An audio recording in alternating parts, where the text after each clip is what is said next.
It seems that Spider-Man is 6 inches tall, trapped in a model fairground, while a towering Mysterio tries to squash him. Spidey dodges fists and hands before Mysterio disappears into the smoke. But why would he disappear if he had such an advantage?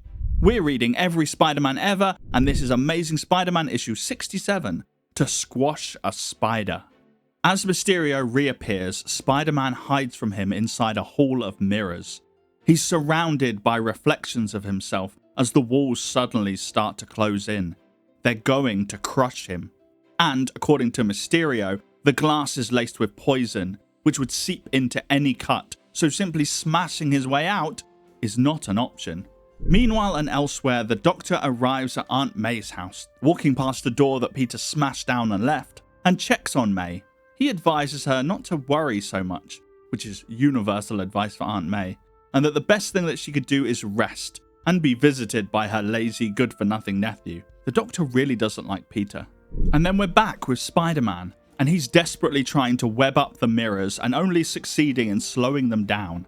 So he uses that time to web up his arms instead into large protective cocoons, allowing him to dive through the mirrors to his freedom without a poisoned cut. Unfortunately for him, he dives straight into deep water and a whirlpool that sucks him downwards. Spidey is able to fight against the flow and bursts up for air, only to be faced by a giant swinging axe.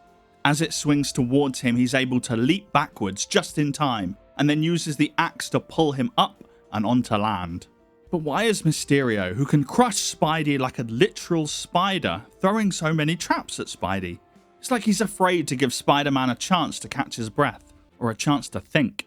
But when Spider-Man is able to break out of the next trap, a lizard that grabs Spidey with his tail, Mysterio hesitates, like he didn't expect Spider-Man to get this far, and that gives our hero time to think. Meanwhile and elsewhere and across the city, Jonah is angry. Mysterio was on television calling out Spider-Man, and he doesn't have anybody reporting on the story. To appease his boss, Robbie calls Gwen Stacy, who tells him that he has no Spidey news, and tells his daughter that he has no Peter news either.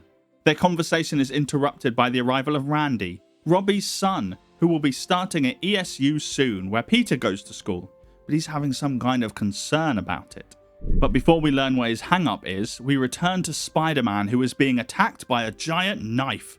But he has a theory, and he uses the knife to springboard towards giant Mysterio.